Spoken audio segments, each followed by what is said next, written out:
Hello, darlings. Welcome to Narc Free Formula. My name's Freedom. Thank you for joining me. In this evening's episode, I am going to go over what some people think of as love, but is actually more like trauma bonding or love addiction. Before I get into that, though, please, if you like any of my videos, please subscribe to the channel, like the video, and share widely to any other platforms to help me grow the channel. That would be great. So when you start out in a relationship with a narcissist, first of all, most people don't consciously go into a relationship with a narcissist. You know, most people are doing what normal people do, falling in love. But the problem with that is that when the person that you are falling in love with is actually manipulating you and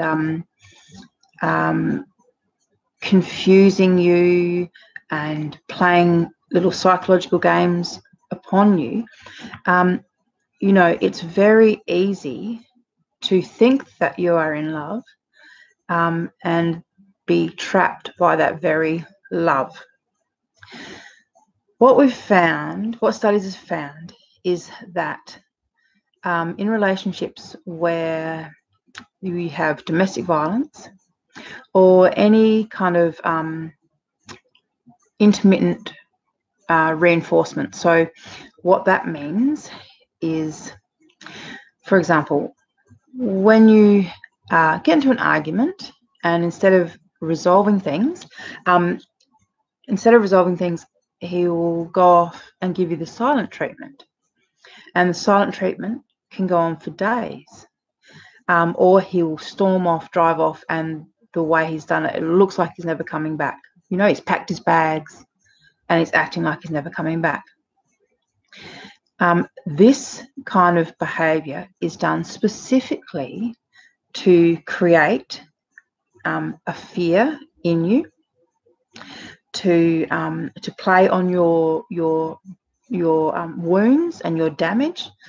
So your you know, childhood wounds of being abandoned, your fears of being abandoned. You know, he could have just said, for example, you know, I need to have a break. I'm going to go out for a couple of hours and I'll speak to you when I get back. You know, but that's what a healthy person would do. What the narcissist does is he just drives off. He drives off knowing that you're going to be thinking to yourself, oh my God, it's over. You know, it's finally over. We've broken up. He's never coming back. You know, and he'll know exactly how long, because, you know, you'll probably start texting. He knows exactly how long to ignore you, exactly how far to push it before he'll come back. You know, and each time he might do it a little bit longer, or he might change it up. You know, sometimes he might come back in 5 minutes. It's this kind of continually, you know, unpredictable behavior to keep you guessing the whole time. This is intermittent reinforcement.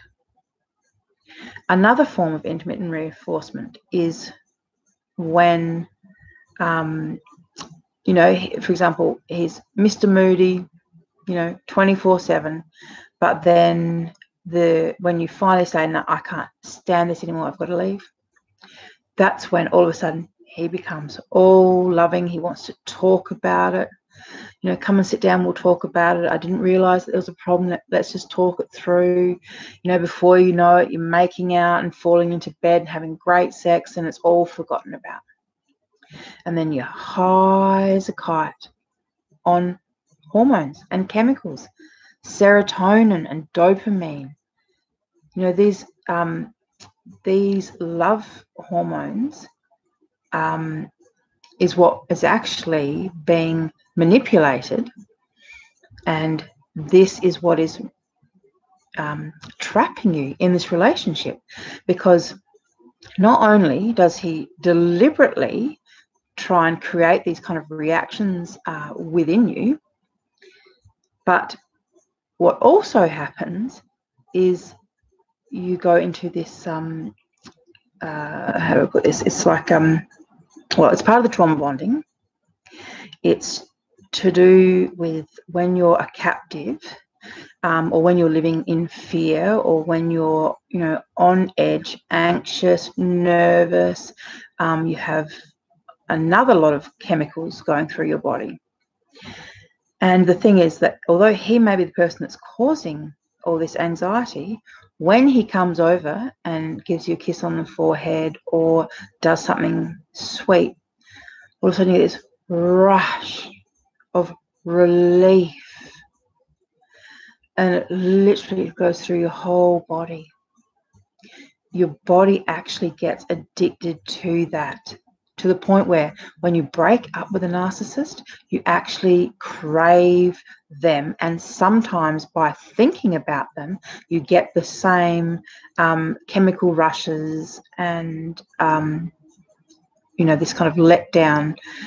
I'm having a mental blank because it's quite late at night, and I've been staying up far too late writing each night.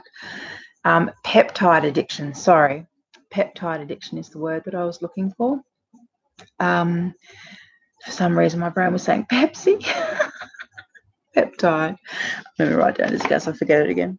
All right, so yeah, the peptide addiction, and that goes, like I said, that's all part and parcel of this oxytocin, serotonin, dopamine. Subsequently, there's actually all the drugs that get triggered, all the hormones and chemicals that get triggered off when you use certain drugs as well. This is why drugs and the narcissist is such a dangerous combination. It really, really is. I mean, narcissists are dangerous enough at the best of times, but when you add illicit substances to the mix, oh my God, you just have 10x'd the level of danger to yourself. You really have.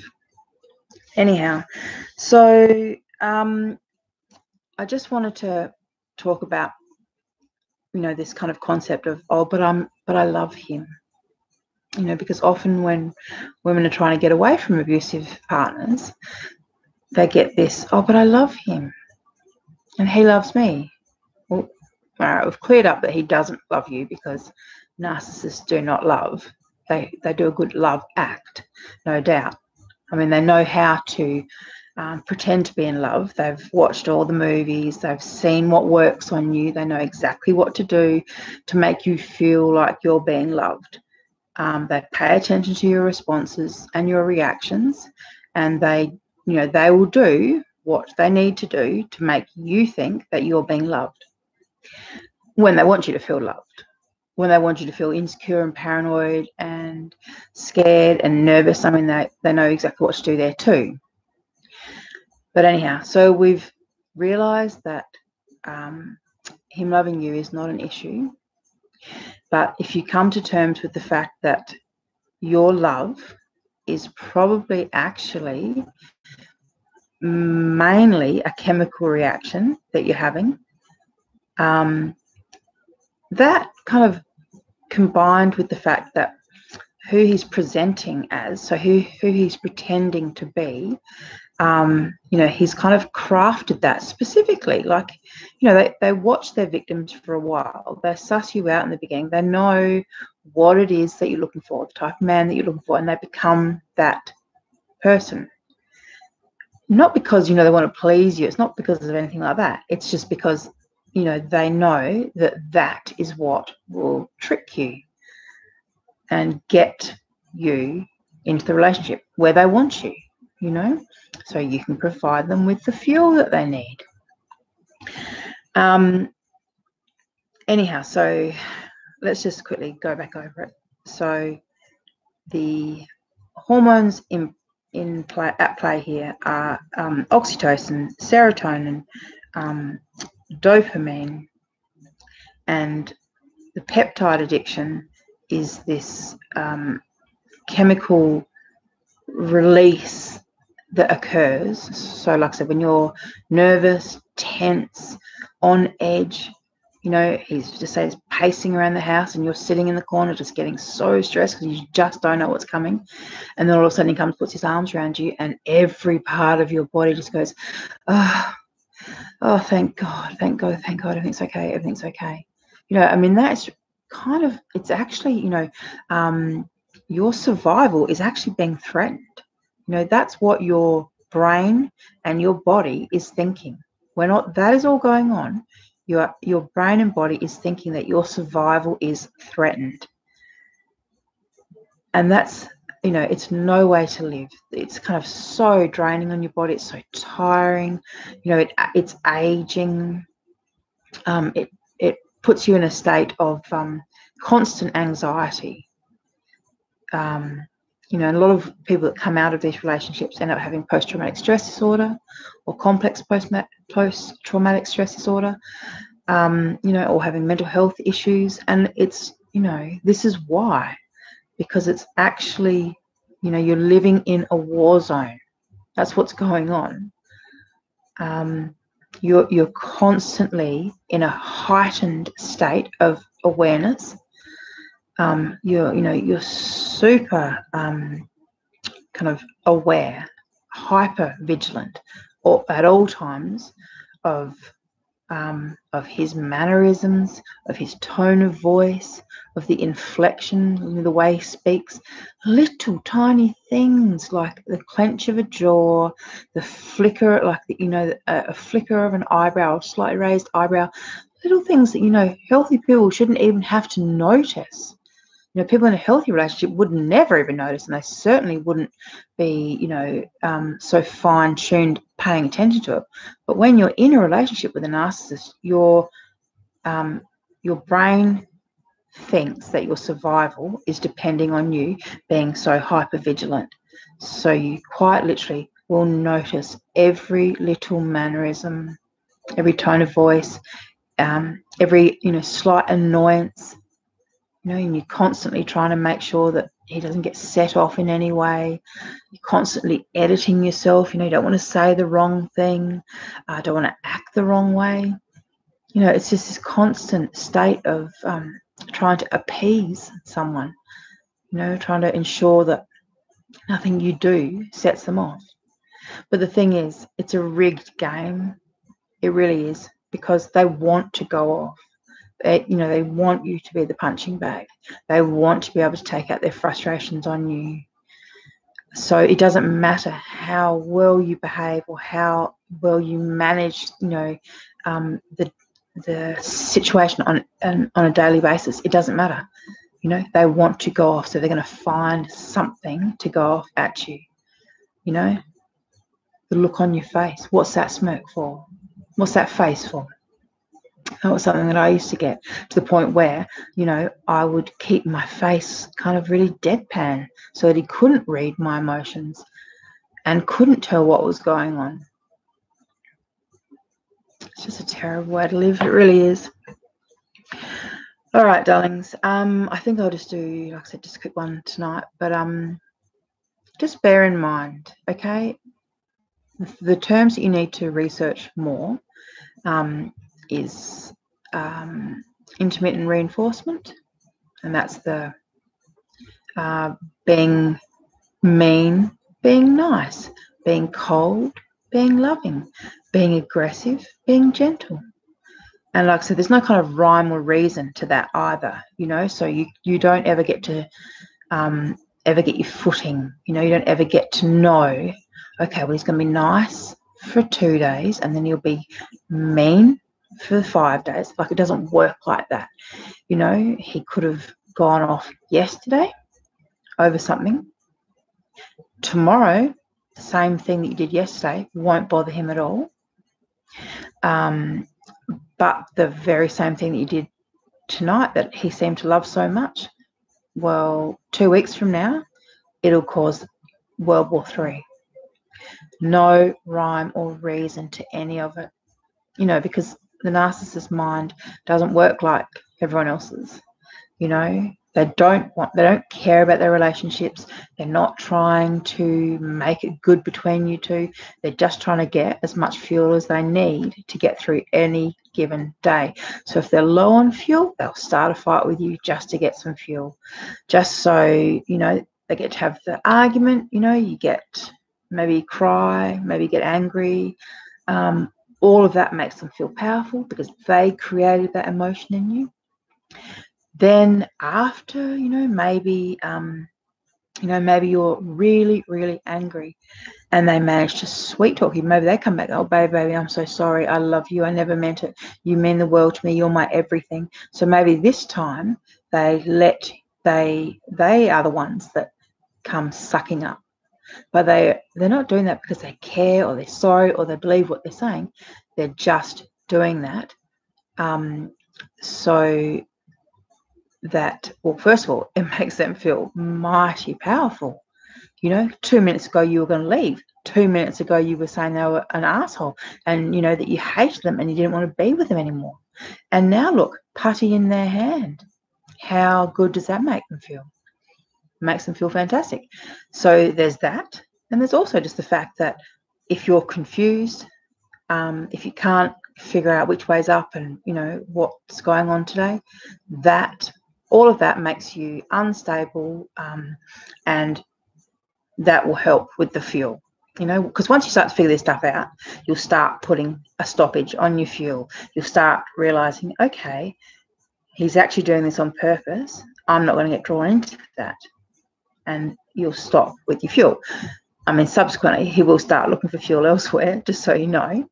But, I mean, that is the first step of you being a free human being again. So I can't remember where I was going with that, sorry. So the point is, this intermittent reinforcement thing, it's always about kind of destabilizing you and getting fuel. Just remember that at all times, because they can suck up. They can be very loving and very apologetic. I mean, we had a little kind of routine, as I said, where, every now and then my self-esteem would kick right in and I would say, no, fuck this. I'm not doing this anymore. This is not good. I'm not okay with this. And I would threaten to leave. And without fail, every single time, he would do the baby, please, don't leave me. I love you, tears, whatever. And he did it because he knew that it worked, because I'm a sucker. Well, I was a sucker. I'm not a sucker anymore. But as I said, tears, when a narcissist cries, it's just a performance. It's just an act. And at some point, you're going to realize this. At some point, you're going to realize that the only love in the room is your love. And at some point, you're probably going to realize that you deserve better. And you actually deserve in a relationship where both people are giving love freely, where both people are building something together, because it's one thing to put everything on the table for someone, to give them your absolute everything, but to know and to find out and to know that they are deliberately playing you for a sucker is, that is another thing altogether. And no one is going to be okay, with just pumping out energy and fuel for someone, for no reward, for no nothing. Like once you've found out that someone's a narcissist, there's just only so long that you're going to put up with it. You have to start getting some self-respect and self-esteem. Or, you can stay and suffer probably a fate worse than, death. It's a slow soul death where you find that you've got nowhere to go, you've got nothing, you've wasted years of your life, you've lost no friends around you anymore, no family around you anymore, you never had jobs or never been able to work or, never done anything, never created anything, just never done or been anywhere, and when you realize that, that you just can't get away. I mean, that's, like I said, that's what creates this kind of soul death for people. And unfortunately, the rates of suicide amongst women with narcissistic partners is actually quite high, and this is probably the main reason. So anyhow, fuck the narcissist is what I say, right? You have today, get free, right? You can do it. Get narc free and stay narc free. There is a whole lot of us out here, and we have all been victims of narcissistic abuse. So if you're thinking, oh, I can't do it, just know that we have all been in the exact same position that you're in. You can do it, and you will do it. But the first thing you've got to do is get your head right. You've got to stop with the, oh, I love him and he loves me. He's a narcissist. He doesn't love you. Okay, yes, you may think that you're in love, but what's actually going on is your brain has been hijacked by chemicals and emotions. Purely hijacked by chemicals. Okay, and done on purpose. That's the other thing, done on purpose. If you remember back to the beginning when you first met the narcissist, I bet you didn't fall straight in love. I bet you didn't. I bet he had to work some magic to get you feeling it, you know, that it wasn't love at first sight or anything like that. You know, they have to play the games that they play, and they know how to play the games because they've played it before many a time. You know, you're not the first and you won't be the last narc victim. All right, darlings, as I said, get yourselves narc free and stay narc free. See ya.